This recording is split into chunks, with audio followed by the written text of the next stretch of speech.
প্রথম যখন ধরা পড়ে মায়ের ক্যান্সারটা, তখন তো এই কোনো ডাক্তার তো ফিরিয়ে দিছিল যে আপনার মাকে ট্রিটমেন্ট করে কোনো লাভ নেই। কিন্তু সেইখান থেকে আজকে প্রায় 3.5 বছর সারভাইভ করছি। এটা আল্লাহ তাআলার কাছে অনেক বেশি বড় পাওয়া যে আমার মাকে পাইছি। তো এখন হয়তো বা এবার আবার লাস্ট একটা ঘোষণা আসলো যে আপনার হাতে সময় নাই বা আপনার মায়ের হাতে সময় নাই। এটা মানে খুবই কষ্টের, এটা রিসিভ করা যায় না। আমি সন্তান হিসেবে এটা নিতে পারতেছি না। হয়তো এটা সম্ভব না, কিন্তু এটাই বাস্তবতা যে বিদায় দিতে হবে।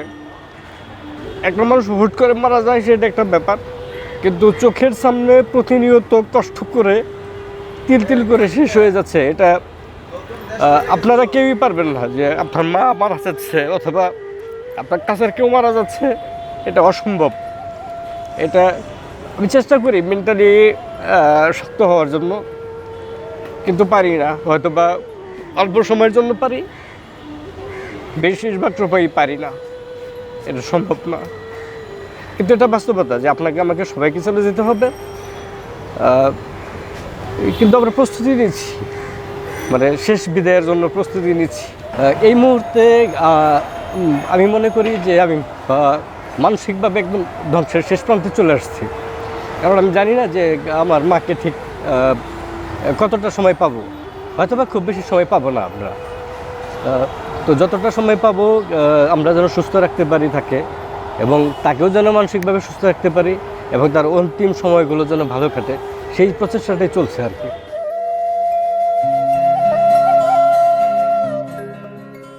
পুরো নাম হচ্ছে মাহমুদুল হক ইমরান। আমি টাঙ্গাইল থেকে আসছি এখানে। আমার মা আজকে প্রায় 3.5 বছর ধরে ক্যান্সার আক্রান্ত। তো ওনাকে প্রথমে আমরা Mitford hospital, Bangabandhu Sheikh Mujibur medical college, lab, আরও বড় বড় যত হসপিটালগুলো আছে সবগুলো থেকে আমি ট্রিটমেন্ট করার চেষ্টা করছি। তো এখনও কন্টিনিউয়াসলি তার ক্যান্সারের ট্রিটমেন্ট চলছে হচ্ছে বিআরবি হসপিটালে, বাংলাদেশের অন্যতম একজন স্বনামধন্য ডাক্তার মোফাজ্জল হোসেন স্যারের আন্ডারে। কিন্তু এখন এই মুহূর্তে আছি বঙ্গবন্ধু ঢাকা মেডিকেল কলেজ হসপিটালের পিএলিয়েটিভ কেয়ারে। তো এখানে পিএলিয়েটিভ কেয়ার হচ্ছে যে একটা রোগীর জন্য একদম শেষ মুহূর্ত, বলতে পারেন যে অন্তিম মুহূর্ত, বা একটা রোগী যখন অন্তিম মুহূর্তে চলে আসে তখন তাকে ভালো কিছু সেবা দেওয়ার জন্য এখানে ভর্তি করা হয়। এখানে শুধুমাত্র যে ক্যান্সারের ট্রিটমেন্ট হচ্ছে ব্যাপারটা এরকম না, ওভারঅল একটা মানুষকে সুস্থ এবং ব্যথামুক্ত বা তার শেষ দিনগুলো যেন ভালো কাটে, এই চিকিৎসা করার জন্য হচ্ছে এখানে আপাতত আমি আছি। একজন ক্যান্সার রোগীকে ট্রিটমেন্ট করতে গিয়ে একটা পরিবার মোটামুটি মানে অনেক দিক থেকেই ধ্বংসের মুখে চলে যায়, কেউ আর্থিকভাবে, কেউ মানসিকভাবে। তো আমরা আসলে মধ্যবিত্ত পরিবারের, খুব বেশি যে আর্থিক সংগতি ছিল বা আছে এরকম না, কিন্তু মায়ের চিকিৎসা করার জন্য যতটুকু করা দরকার আমরা চেষ্টা করছি। হয়তো বা আমরা শেষ হয়ে যাই নাই বা ধ্বংস হয়ে যাই নাই, কিন্তু এই জার্নিটা একটা পরিবারের জন্য একটু কঠিন। আমরা ছোট পরিবার, আমরা 2 ভাই, বাবা মা, কিন্তু আমার সারাউন্ডিং এরিয়াটা অনেক বড়। আমার আত্মীয় স্বজন সবাই যার যার জায়গা থেকে মানসিকভাবে এবং ফিজিক্যালি তারা আমাকে হেল্প করছে, এবং মানসিকভাবে যেন কখনোই ভেঙে না পড়ি সেই জিনিসটা করছে। যেমন আমার মামারা ছিলেন, আমার সবচেয়ে বেশি কাছের যিনি ছিলেন তিনি হচ্ছে আমার ছোটো খালা। তো উনি শুরু থেকে অদ্যাবধি পর্যন্ত অনেক দৌড়াদৌড়ি, কোথায় গেলে কার সাথে যোগাযোগ করলে ভালো ট্রিটমেন্টটা করতে পারবো, এবং সবচেয়ে বড় কথা যে ওনার কমিউনিকেশন স্কিল অনেক হাই। উনি একজন মানে আমি বলবো যে উনি মানে সোশ্যালিজমটাকে ডেভেলপ করার জন্য চেষ্টা করতেছে, এবং কানেক্টিভিটি অনেক বেশি, যে কারণে আমাদের ট্রিটমেন্টের ওয়ে যেটা আমরা সেই ওয়েটা খুব সহজভাবেই পাইছি। এবং বাংলাদেশের সর্বোচ্চ যে জায়গাগুলো, আমরা হয়তো বা আর্থিক কারণে বিদেশ যেতে পারি নাই, কিন্তু বাংলাদেশের সর্বোচ্চ জায়গাগুলোতে যাওয়ার জন্য ওনার প্রচেষ্টা অনেক ছিল।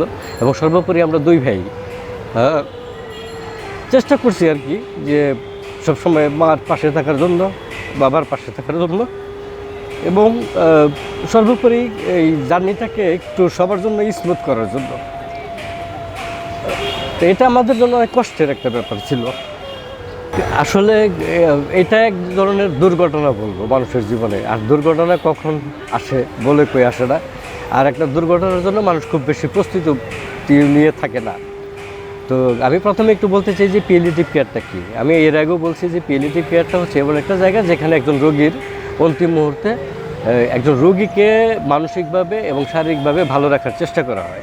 আর আমি মনে করি যে এই ঢাকা মেডিকেল কলেজ হসপিটালে একদল উম্মাদ ডাক্তার আছে যারা মানুষের জীবনটাকে সহজ করার জন্য, মানুষের মৃত্যুটাকে সহজ করার জন্য এবং মানুষের ট্রিটমেন্টগুলোকে সহজ করার জন্য দিনরাত 24 ঘন্টা কাজ করে। আমি কিছু ডাক্তারকে দেখছি যে তারা 24 ঘন্টাই এখানে থাকে।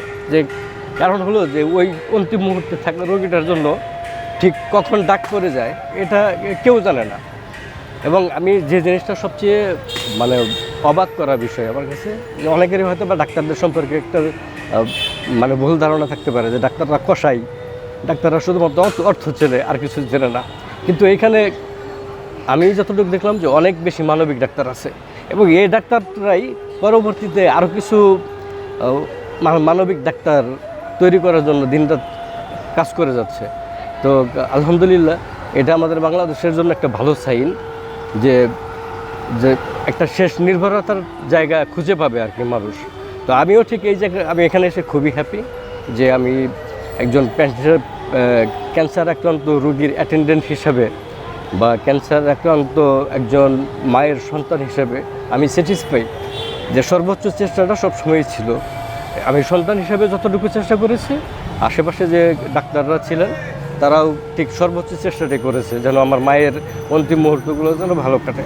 এবং আলহামদুলিল্লাহ আজকে হয়তো আমরা চলে যাব, কিন্তু সময় খুব কম হাতে নিয়ে যাচ্ছি, কিন্তু একটা ভালো একটা পরিস্থিতি নিয়ে যাচ্ছি। যে আমার মাকে যে অবস্থায় নিয়ে আসছিলাম ভাবছিলাম যে হয়তো বা আগামী 2-3 দিন সময় পাবো, কিন্তু এখানে যে জিনিসটা চেষ্টা করা হয় যে একজন রোগীর বেঁচে থাকার সম্ভাবনা 1 ঘন্টা, সেটাকে কীভাবে একদিনে নিয়ে যাওয়া যায়।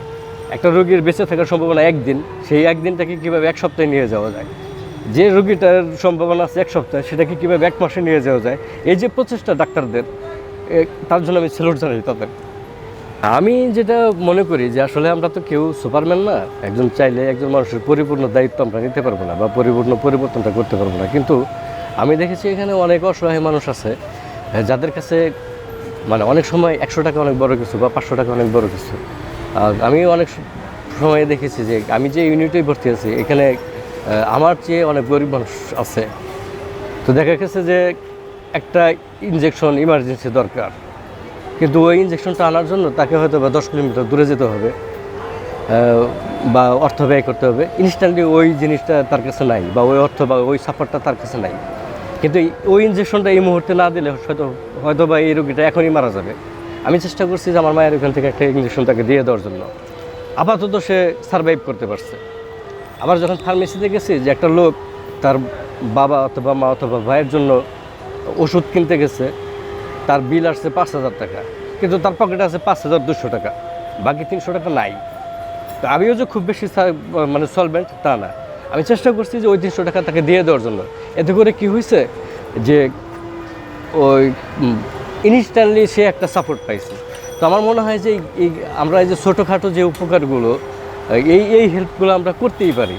আর এর জন্য মানে আমিও যদি অসহায় অবস্থায় চলে আসছি বা খুব বেশি সলভেন্ট না, কিন্তু আমার এই সাপোর্টটুকু ওই লোকটার জন্য বা ওই পেশেন্টের জন্য ভালো একটা কাজে দিছে। আর ক্যান্সার রোগী যারা বা ক্যান্সার রোগীর অ্যাটেন্ডেন্ট বা ক্যান্সার রোগীর গার্জিয়ান যারা, এরা খুব বেশি কিছু আসলে কারো কাছে প্রত্যাশা করে না।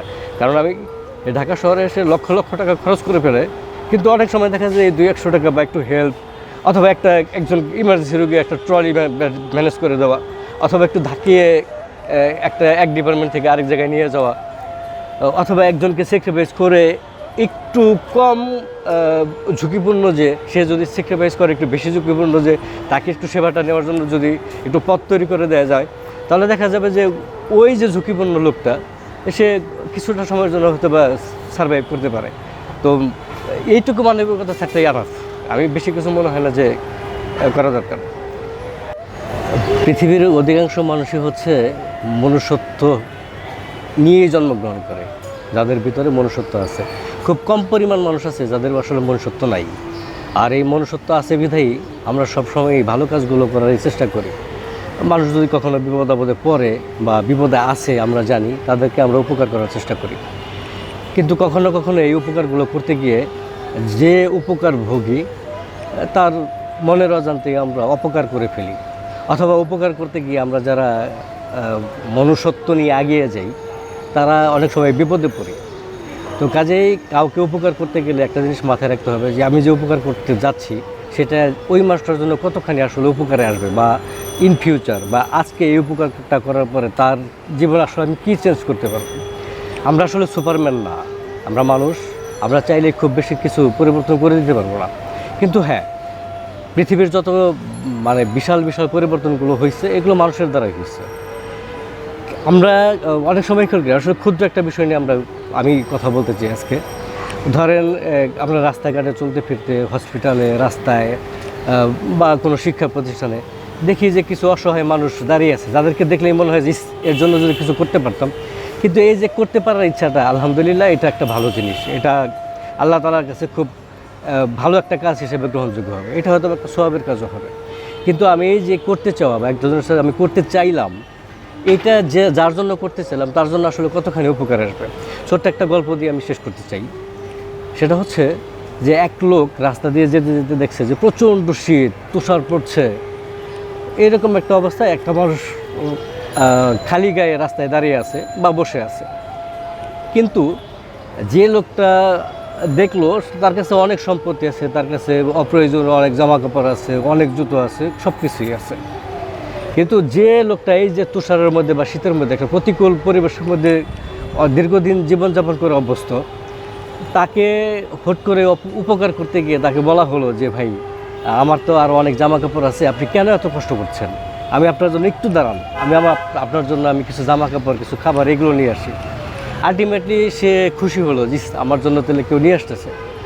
কিন্তু যে লোকটা তাকে আশ্বস্ত করলো যে আমি তোমার জন্য কিছু একটা করবো বা কিছু একটা নিয়ে আসতেছি, তোমার জন্য শীতের জামা কাপড় নিয়ে আসতেছি, কোনো কারণে সে আসতে পারলো না বা আসে নাই ওই দিন। কিন্তু যে এই যে অনেক দিন ধরে খালি গায়ে থেকে অভ্যস্ত, তার ভিতরে অটোমেটিক্যালি একটা মাইন্ড সেট আপ হয়ে গেছে যে আমার জন্য একটা শীতের জামা কাপড় নিয়ে আসবে।